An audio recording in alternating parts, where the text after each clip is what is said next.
So, good afternoon, ladies and gentlemen. Welcome to our country office here in Barbados. It's good to see all of you here with us. And for those who are joining virtually through our watch parties in Washington, D.C., as well as the other country offices, welcome to the launch of, there's the echo. Okay. The launch of Are We There Yet? The path towards sustainable private sector development in the Caribbean. To the question of are we there yet? No, we're not. But we can get there soon, I do believe, if we follow some of the guidelines within. First, I'd like to acknowledge our partners, Compete Caribbean, the UK Foreign Commonwealth and Development Office, the Caribbean Development Bank, Global Affairs Canada, our distinguished panel, and you, our guests.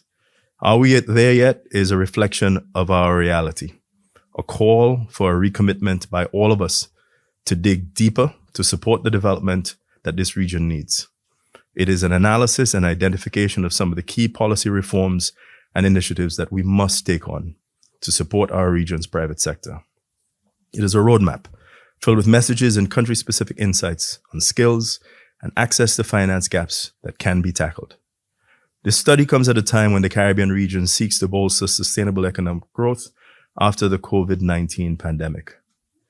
The record shows that our region grew at a yearly average of 1.7% during the 1960 to 2019 period, so well within my lifetime.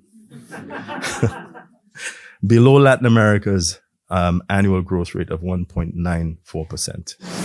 This figure is significantly below the pace of expansion of both middle-income and upper-middle-income countries in the rest of the world, which grew at 3.08 and 3.6% respectively.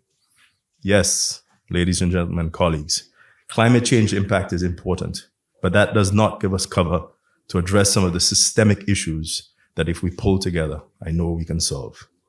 Without letting the cat out of the bag, permit me to share some of the findings and recommendations from the publications. So I'm going to steal the thunder of my colleagues who are going to speak there. In terms of the business environment, Caribbean firms, notably smaller ones, face severe and several obstacles, including reliance on an informal payment system to expedite processes like obtaining import licenses, construction permits, corruption. It's a nice way of stating it.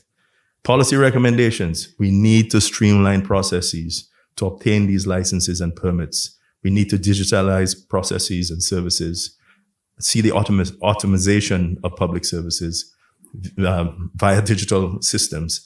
And we need to embrace campaigns to increase transparency.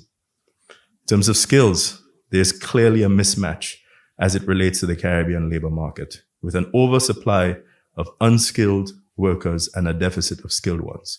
I'm not saying, and it was interesting, we had an interesting lunch today, not saying uneducated, okay? We have a lot of educated people in this space. The question is, do the skills match the needs? And while immigration of highly skilled workers is a contributing factor, a system in which potential employers and training institutions collaborate to increase productive employment through curricular design that emphasizes the most demanded skills is a pathway forward. As it relates to innovation and entrepreneurship, despite the potential gains from stimulating entrepreneurship and innovation, few Caribbean countries have systemic support in place for entrepreneurs. Existing initiatives are often small scale, time limited, and lack the necessary ecosystems to develop startups into scalable enterprises. I think this is work that I think we can all agree, CDB, us, other partners here, that we need to work on together to address.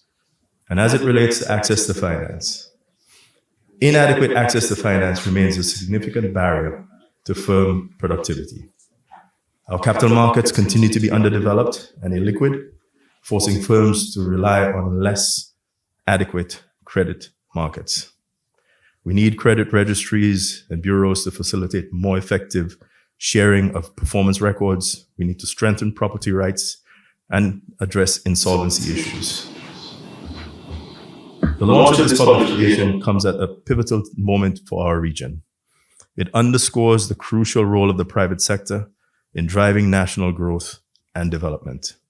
By identifying key challenges and offering regional solutions and policy recommendations, it aligns with the IDB strategy and specifically the private sector pillar of our One Caribbean regional program. I want to thank the editors and contributors to the book, Dieter. So, when I leave Washington, he's there. When I arrive in the region, he's here.